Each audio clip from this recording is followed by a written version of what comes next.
Hey, what's going on, everybody? So I'm making a video about my 6.4 because they've recently kind of been all over YouTube because of the channel Dust Runner's Automotive Journal. He made a video talking about how the 6.4 was arguably one of the worst diesel engines ever produced, I guess mass produced. And then he came back with a video, I think either the next day or a few days later, talking about how they actually aren't all that bad. So I'm here to give my honest opinion. This is my personal 2008 F350 with a 6.4 Powerstroke in it. And I'm just going to give you guys a lowdown on what I personally think of them. So first I'll do a walk around. This truck has 35 by 12.5 inch tires, 18 by 9 inch wheels. As you can see, the lights are different. It's got some lumen headlights, some recon mirror lights. It is a crew cab long bed. And then coming around the back, these taillights are Alpha Rex taillights. And up top, it's got a recon lighting third brake light. So I'll hop under the hood for you first, that way I can kind of get the outside portion of this dealt with, and then we'll go inside and I'll kind of give you guys a little bit of a more in detail look. If I can get the hood open here, might take two hands. Oh, I got it. So under the hood, it's pretty stock. In fact, it is stock. The only thing that's not stock is this S&B cold air intake, which probably needs a new filter on it, honestly. But other than that, you know, it's just your average 6.4 packed in there extremely tight, as we all know. But this is the original motor, and it really hasn't given me too many problems. It only gave me one real problem when I bought the truck originally, but it wasn't even that big of a deal. So I'll hop inside here and we'll do a bit more talking. I have some notes and stuff about it. This one is a Lariat. So, oh, the key's in the ignition, that's why. So this is a Lariat. So it does have the heated seats and leather interior. It's got a sunroof. And I have one of the Edge monitors. This is the CTS3. I bought it actually probably right after I bought the truck, just so I could, you know, obviously if you have a diesel you want to monitor it. But I'll get right into what I have written down for you guys. So like I said, 2008 F350 6.4 Powerstroke. The specs on the truck are pretty good for back in the day, and even for today's standards, they really aren't all that bad. So you know, without the delete, without the tune and all that, you're looking at 350 horse and 650 pound-feet of torque, which will get the job done. I actually run this on the stock tune, but it is deleted, so it's probably got a little bit more power than the stock form, but I don't run the hot tune ever on this. It doesn't really need it, honestly. It makes enough power as it is. So I personally think the 6.4 is one of the best, or I can't say the 6.4, but the body style that went with the 6.4 Powerstroke was one of the best looking Super Duties ever. I mean, even today, I still think it is number one or number two in terms of the body style. I really like it. I think it's a really timeless look. The interior is still fairly modern. I mean, it looks really good still. Granted, the interior is, you know, it's mainly plastic, but it feels pretty well put together. I mean, this truck's pretty old now. It's what, 14 years old. So it still is, it's still holding up pretty good. So as we all know, this has the 6.4 Powerstroke for like the millionth time, and it's got the 5-speed torque shift transmission with overdrive in it, and the the transmission is actually a really great transmission. People just tend to have an issue with the 6.4. And, I have a couple theories about it. Maybe the motor isn't all that great, but I do think that there's some factors that also play into it. Like these trucks, they take to tuning extremely well. It runs a compound turbo setup, VGT, variable geometry turbo setup, and it's not twin, it's compound. So you have a smaller turbo feeding into a larger one.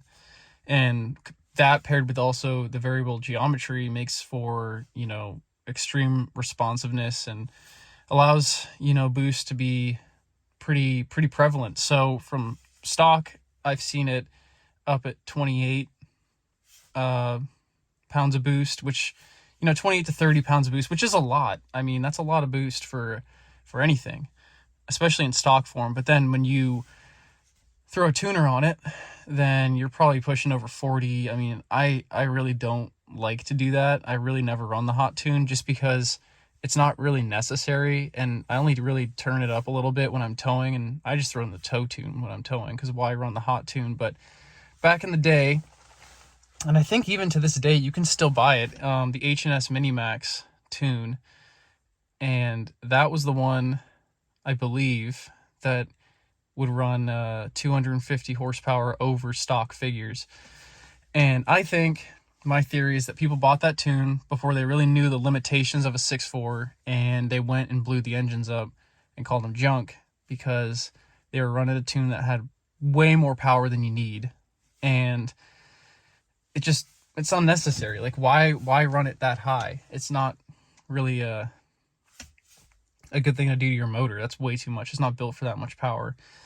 That being said, the 6.4 does like being tuned, and when you delete something, you kind of have to tune it. So this is fully deleted as well. It has an EGR delete and a DPF delete, which is great. And the sooner you get to a delete on these trucks, the better. The lower the miles you get to it, the better. It's easier on the turbos. It chokes the engine. You have a bunch of issues with clogging, and the DPF especially is horrible on these. This is early emissions, so they really, and it was kind of thrown together back in the day too with the Navistar and Ford and all the issues they had. But the DPF's the main issue. The EGR is a piece of crap too. You might as well just get rid of all of it. It'll cost you a couple grand, but it's well worth it. And the sooner you can get to it, the lower the miles and the engine time you get to it, the better. And so this one's really healthy. It's been checked recently. I keep up on all my oil changes. I run 5W40 Rotella T6. Since I live in Alaska, I run a lighter weight oil just because it gets pretty cold here. So keep up on your oil changes. Use the Ford Motorcraft filters for your fuel filters and your oil filters. Drain your fuel water separator whenever you do your services, and you should be fine.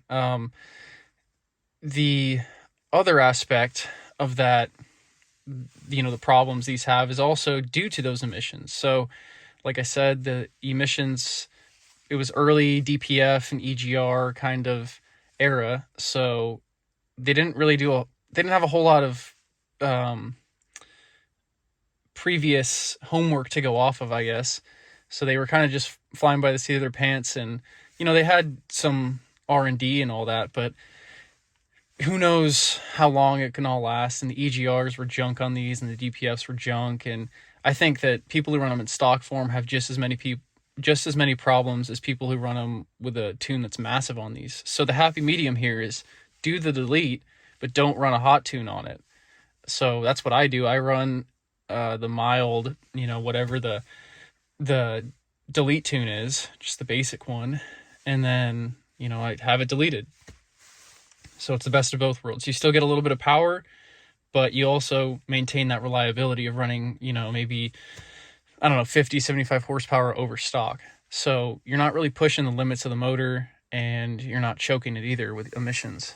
So that's just my 2 cents on it. That's my theory. Granted, there's a bunch of other issues these engines have, like the up pipes cracking, which, that's just a product of the truck not being tested a whole lot. Once you fix that though, and you get the aftermarket ones, it tends to kind of mitigate itself. The other thing is the pistons cracking, which tends to come with your regen, you know, because I think it's cylinders 7 and 8 get the extra fuel in them, and then can melt the pistons, crack them, and all that good stuff. Also running higher power, just the design of the piston wasn't all that great, and so it kind of comes down to, you know, I would say owning a 6.4 is a little bit of a gamble, because especially now, if you buy one, you're not buying a new one. They don't make them new, so you're buying a used one. You don't know what the previous owner's really done to it.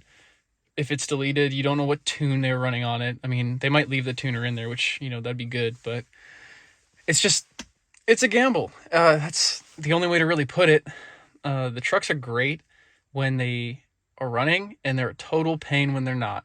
When I bought the truck, it had one problem with it. It had the fuel rail pressure sensor was bad on it. And it's just a sensor, like, I mean, it's a big deal because it does control your fuel rail pressure. And I mean, that's, you know, that's kind of the middleman between your fuel pump and your injectors. So it's a big deal when that's going out, and the truck would die randomly. And I was like, oh man, I just bought a lemon. Why would I, you know, it's a piece of junk. But then I got it fixed, and yeah, it was a pain to fix because it is under the valve cover. And I'm sure most of you guys know who are watching this video. Most of you guys probably are looking to buy a 6.4, or you own a 6.4. And, you know, it's just a common thing for the cab to have to come off these when you work on them. Luckily, with that sensor, it didn't have to happen. But like things like turbos, or if the fuel pump, or, you know, it's just a pain to work on. And that is one thing I will say. You know, I'll defend the 6.4 to the grave, I mean, so to speak, but that is a huge pain. And luckily I haven't really come across a problem where I need to do that, where I need to really tear it all down and pull the cab off. But you just got to keep that in the back of your mind. If you are looking at buying one of these, you need to either have the means to do it yourself, like a lift or something like that, or have the means in terms of money to have a shop do it. So yeah, that's kind of the downside of the whole giant 1,200-pound 6.4. So we spoke about the tunability. There's a lot of tunes still out there for these. I know SCT makes one. You can get them from Bully Dog. H&S Mini Max is still one that they make today. It is a little older, but I think that's the one with the big tune on it. So they do take the tuning very well, and these are like widely regarded as the most easily, I mean, the easiest ones to make power on. I mean, you've got 2 turbos, you've got this monster of an engine, and it already makes good power figures out the box. So it's just a recipe for great power, but then with great power comes less reliability. And yeah, so you're kind of walking a line with the tuning aspect, but I just follow my recipe, and so far I haven't had any problems with it. And we kind of went over the common problems. Another one that these kind of suffer from, and I actually have seen this on this one, is the blow-by issue with these. And that's just from the pressurization of the crankcase. So that's kind of a normal thing, I would say, on most diesels, but 6.4s tend to have a little bit worse for, I think the piston, just something with the rings, and I don't know. I'd have to go back and look at my notes about it, but they do have bad blow-by, and that's one thing I would like to do on this truck, is do a catch can and then a vent to atmosphere on it, just that way so it's not being fed back into my intake and going through, you know, the intercooler and turbos. I mean, that's just, it's nasty stuff to have go back through that vaporized kind of oil. So that is definitely something you also need to look for. Another thing is, if it's not deleted and you are still going through regen on these, there's the aspect of the oil dilution, and that's when your fuel is getting past your pistons and your piston rings and all that, going down into your crankcase and all that, and just diesel fuel and oil mixing is not what you want, because then, you know, you're going to dilute your oil, and it's going to go back in through all your moving parts, and it's not going to lubricate as well. And you could have a catastrophic engine failure from that. So, it stacks up, but really a lot of it is just from the whole emissions aspect. If you don't have to do regen, you don't have a whole lot of that extra fuel being put in, and you don't have things breaking or being diluted, or just I would get rid of all the emission stuff. I'm sure most of you guys have, and you all know that, but that's what I would do. My personal experience with the truck has been mostly great, other than that sensor. That was kind of a pain, but other than that, it's been pretty good. I can't say I've really had any other problems with the truck. I don't think I have. That sensor's been the only thing.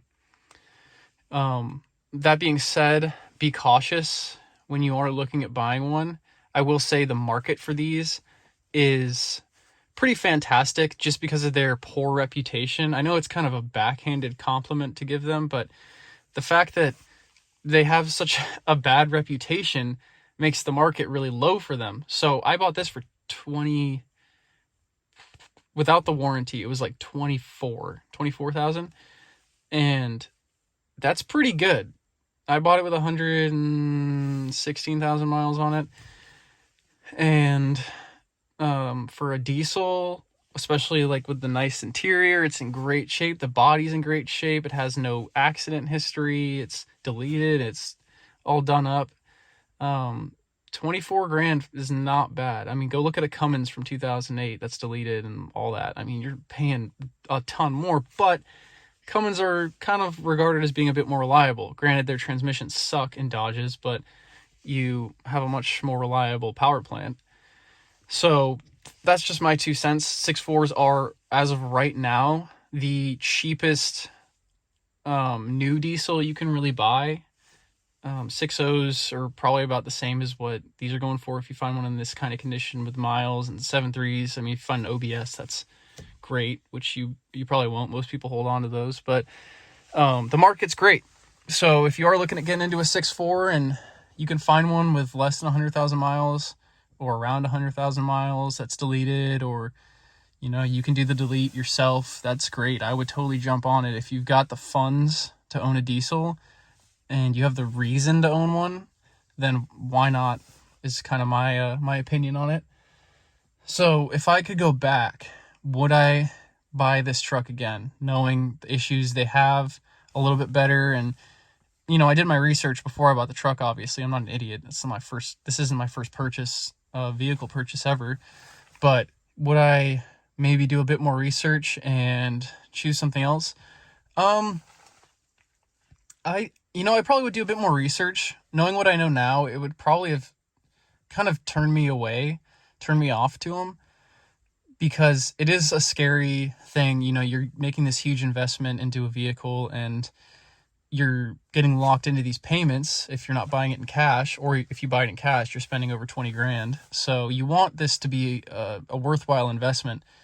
In my personal experience, I think I would do it all over again, because I only had that little sensor problem. But